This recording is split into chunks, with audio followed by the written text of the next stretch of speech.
Modern. Modern. Modern. Modern. We're prepping for a voyage. Modern.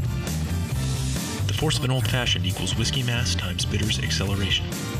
Why don't you make that a double? Modern Bar Cart.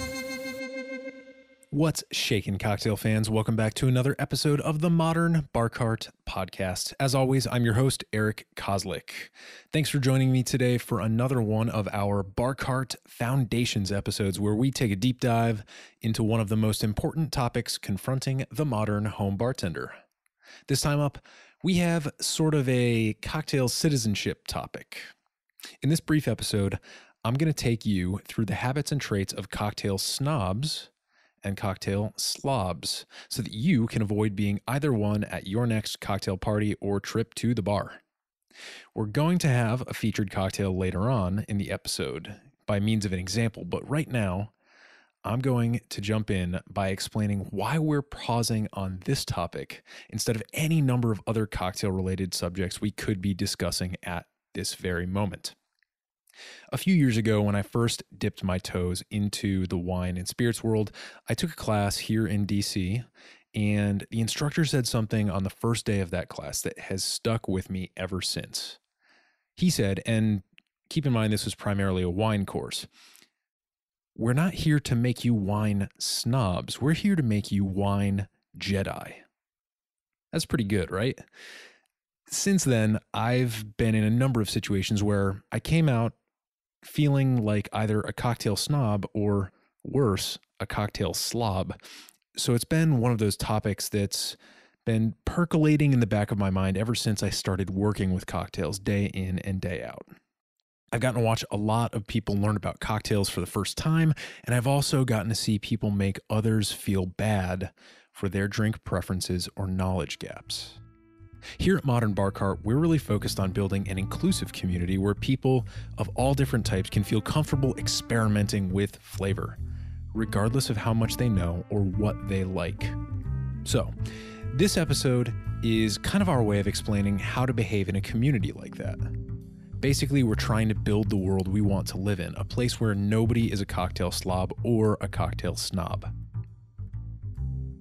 The first thing we have to do is identify what a cocktail slob and a cocktail snob look like. How do they operate? What's their native environment? How do you catch a cocktail snob? Do you put a Negroni under a box trap and then hide around the corner and lie in wait? How does one attract a cocktail slob? Is it as easy as spritzing some Bud Light on your American flag neck tattoo and turning on NASCAR radio? These are clearly jokes based on stereotypes we have about people who act a certain way based on their values. And things get problematic when your values, your personal ones, don't line up too well with the values of the person sitting next to you at the bar. That's a friction point. That's when we start taking sides. And we love to do that here in the US, don't we? We love when we've got a team we can root for, or better yet, a team we can root against. But think about cocktails for a second. Cocktails and the places where we tend to drink them are opportunities to enjoy one another's company, to make new friends, have pleasant conversations, and overall just kind of chill out and enjoy flavor. So the whole us versus them mentality isn't really useful when it comes to cocktails. I guess what I'm saying is that there's a cocktail snob and a cocktail slob in each and every one of us. It's like your id and your superego, except with cocktails. So instead of trying to figure out if someone is or is not a cocktail snob, I think the better course of action here is to identify how cocktail snobs and slobs tend to act. That way, not only can you see when other people do it, but you can start to identify these habits in yourself and work to kind of curb them. Let's start with the snobs. These are people who, first and foremost, use their knowledge and their understanding of cocktails, whether that's the history or the technique or the perceived value of certain ingredients, to make others feel bad about their personal preferences and knowledge gaps. That's the way I think about a cocktail snob. There's a few different strains of cocktail snobs, to be sure. There's the kind who sends drinks back if they're not made precisely to his set of unattainable expectations. Then there's the kind who teaches a seminar on every drink to everyone in the room, even if nobody's interested. And my all-time favorite, the kind who tries to compete with the bartender and show off her knowledge at happy hour on a Friday when people are lined up 3 deep at the bar. The real tragedy of cocktail snobs isn't that they're annoying to everyone around them, or even that they take a generally fun situation and suck the life out of it. The real tragedy is that they take their enthusiasm for cocktails, which is a good thing, and forget to temper or moderate it before letting it loose on everyone in the room. Think about it this way. You invite some friends over. You make a batch of amazing chocolate chip cookies and place them in the oven just as your guests arrive. If you set the oven to 350, the result is a tantalizing smell that wafts into the room, excitement and mouth-watering as the cookies near completion, and joyful lip-smacking and praise from your friends when they're finally served. But what happens if instead of setting that oven to 350, you set it to 500? Smoke, the smell of burnt dreams, and now the fire alarm's going off, and your friends are not entertained. My point is, in many situations where cocktail snobbery is concerned, the problem is the energy or intensity of the person who's spreading the snobbery. They've got their oven set too hot and they're burning all our metaphorical cookies. So, if you suspect that you might tend toward cocktail snobbery and want to avoid setting off people's social smoke detectors, here's a few tips for moderating your presence and finding ways to add value to the people around you. Tip number 1. Learn to identify when your opinion will and will not enhance a situation. The problem with being the most knowledgeable person in the room is that you're going to have the most opportunities to correct what you and other knowledgeable people understand to be errors, flaws, or misunderstandings when it comes to cocktails. This means that you have the power to either speak or remain silent, and that choice is going to radically impact how you're perceived in the situation. The best thing to do here is a little perspective taking. Before you explain to your host that a whiskey Negroni actually has a name and that it's really called a Boulevardier, try and imagine how you would react to that statement if you were the person who thought she invented this new spin on the Negroni and couldn't wait to serve it to her friends and share it with them. If you can take a minute to do this little exercise, the correct mode of action is usually pretty apparent in any given situation. This leads directly into tip number 2 for avoiding cocktail snobbery, which is use your knowledge to exercise hospitality and empower others. What does it mean to exercise hospitality? For me, I think of a situation where somebody, whether it's someone who's actually hosting me in their home or perhaps a bartender who's serving me at a bar, enhances my experience by using their power or expertise to make me feel good. The host took extra time to set out towels for me on the bed. Wow, how nice is that? The bartender noticed what I was drinking and turned me on to a new cocktail that I really love. Awesome.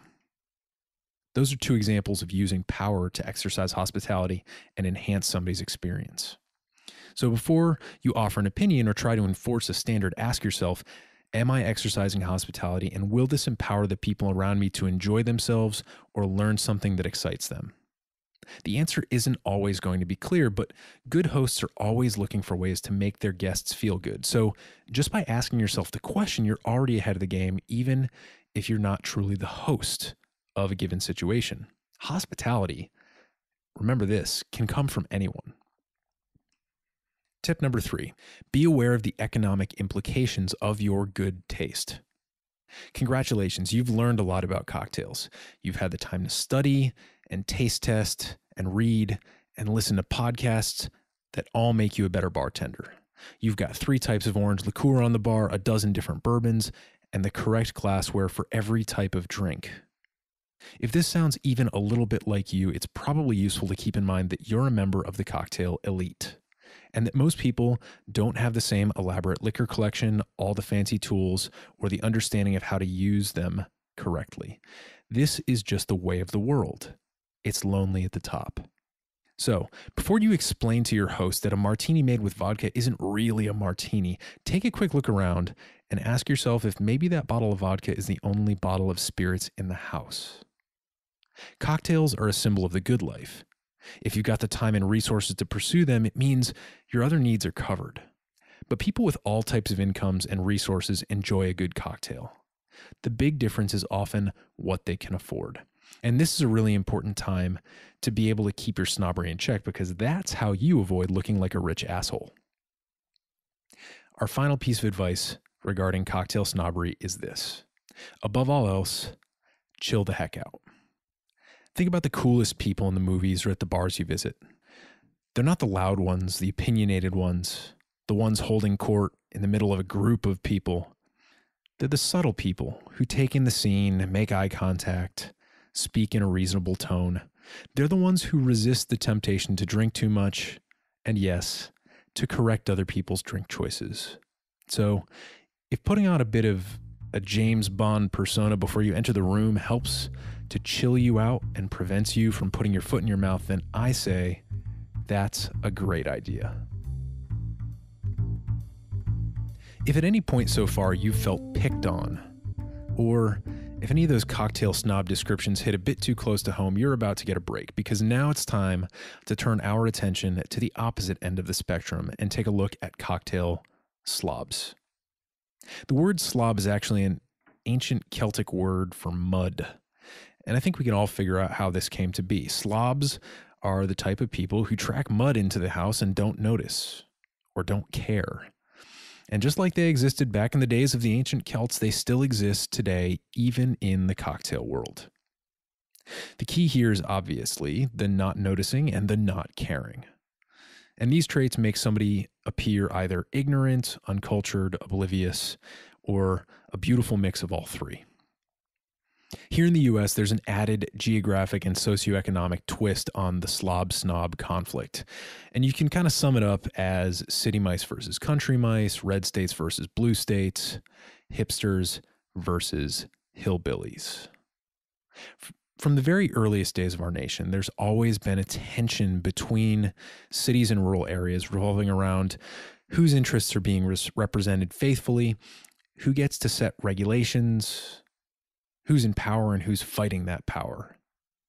Big business versus the independent farmer, for example, or the bureaucrat versus the rebel. These are all tropes that we understand. They're part of our culture. Fast forward to today, and all the stereotypes and traits associated with the different groups of people I just described really haven't changed. In other words, we haven't used the past 2.5 centuries to become better, more understanding neighbors. We've used them to become more set in our ways and to reinforce the stereotypes that were there from the very beginning. The reason why I'm bothering to say all of this is because I believe that one of the biggest reasons for cocktail slobbery is a popular strain of anti-intellectualism that we're all very familiar with in today's political and social climate. And my working definition of anti-intellectualism is basically when someone takes pride in being crude, deliberately ignorant, or closed-minded. Add alcohol and cocktails to this situation, and you've got pretty much the perfect picture of a cocktail slob. Chances are, if you're listening to this podcast, you're not terribly at risk for this type of behavior. Look at you. You came here to learn about cocktails. You're already ahead of the game. But the following tips for how to avoid being a cocktail slob are just good to keep in mind, even if you don't think you're a cocktail slob. Tip number 1. For avoiding being a cocktail slob, start asking why. Let's say you're at a bar and you want to educate yourself more about what you're drinking and what's going on. Take a quick look at how your drink is made. Why did the bartender stir that drink and shake that drink? Why did she strain that one through a little sieve? Even if you don't ask these questions out loud, a curious mindset is the first step toward learning a thing or two about cocktails. And even if there's nobody around to answer your questions, chances are you'll be able to infer some things, especially by tasting your drink. Oh wow, I didn't get why there was a lemon twist in that drink until I tasted it. It really transforms the whole cocktail. Maybe I'll pick up some lemons next time I'm at the grocery store and try it out at home. This kind of segues nicely into tip number 2, train your senses. A lot of us walk around every day using our eyes and ears to make things happen. And our mouths. That kind of goes without saying. This makes sense, and it's kind of how we move from place to place, how we communicate.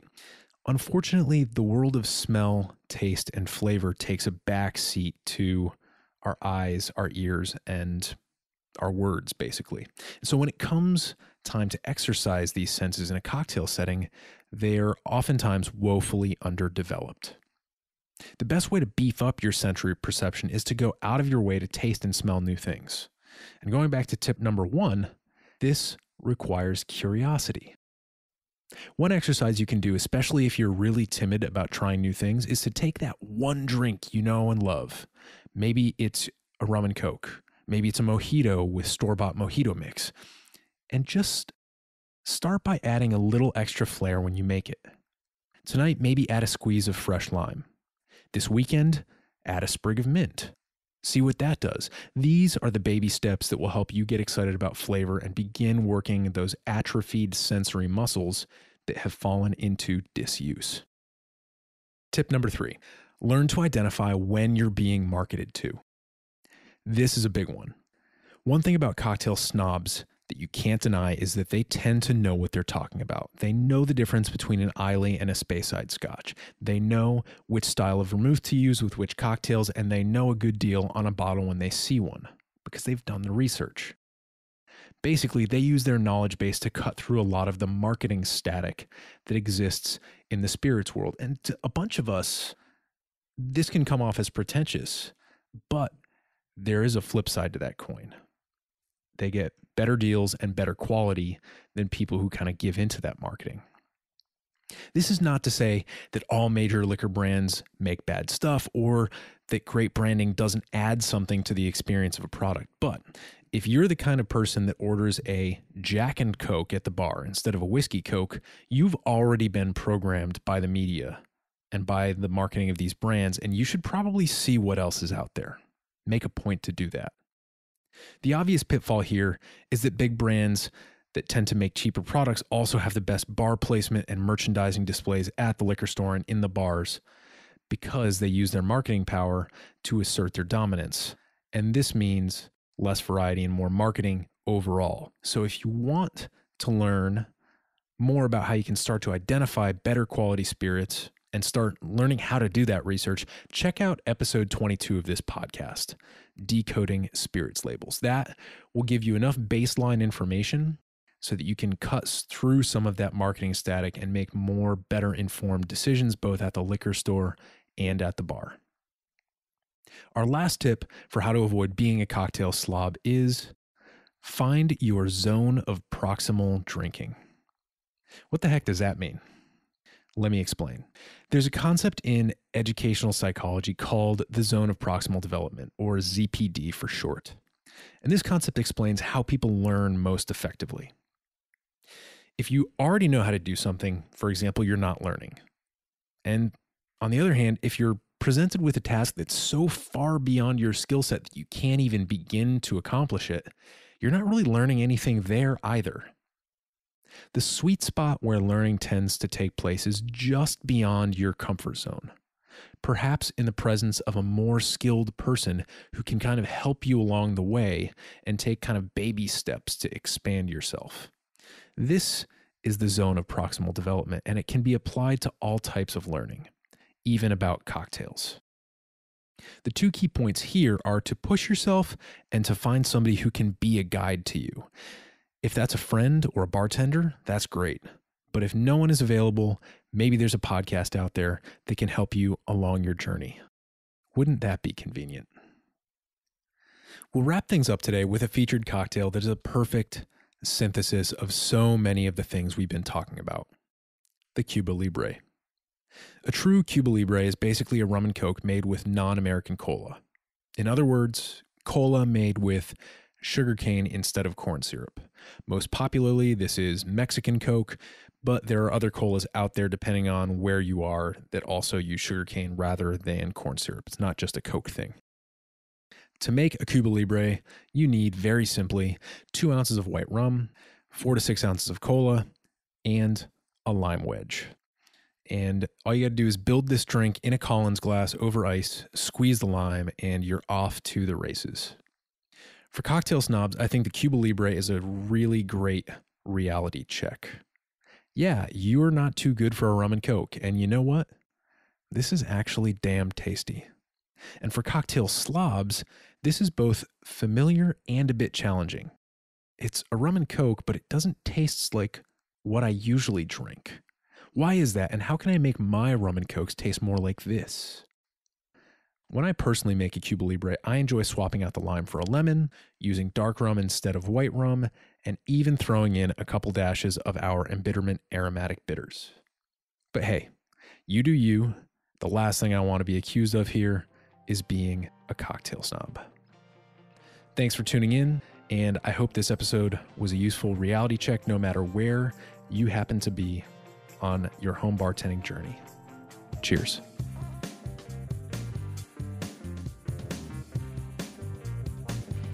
Hey everybody, thanks for listening. If you enjoyed this episode, there's two big things you can do for us here at Modern Bar Cart. One would be to tell your friends and family if you think they'd enjoy listening to us talk about cocktails. And if they don't download podcasts, they can always stream our episodes on their desktop directly from the show notes page at modernbarcart.com. The other thing you can do to help would be to head on over to iTunes or wherever you download your podcasts and leave us a review. 5 stars are great, but we're more interested in your feedback. And the beauty is, the more reviews we have, the easier it will be for other folks out there to learn about our show. We're trying to start a cocktail revolution here, and by spreading the word, you're helping us fight the good fight. You can always reach us by emailing podcast@modernbarcart.com if you're looking for cocktail or bartending advice, or if you're a pro who would like to pull up a mic and be interviewed for all to hear. Also, definitely follow us on Instagram and Facebook at Modern Bar Cart for cocktail porn, recipes, and entertaining tips. And keep an eye out for new product releases and special offers, which are happening all the time. We love our listeners, and we really enjoy giving you exclusive discounts and sneak peeks at our latest and greatest cocktail projects. This episode may be over, but for you, the mixological fun and adventures are just beginning, so remember, folks, drink responsibly and experiment boldly.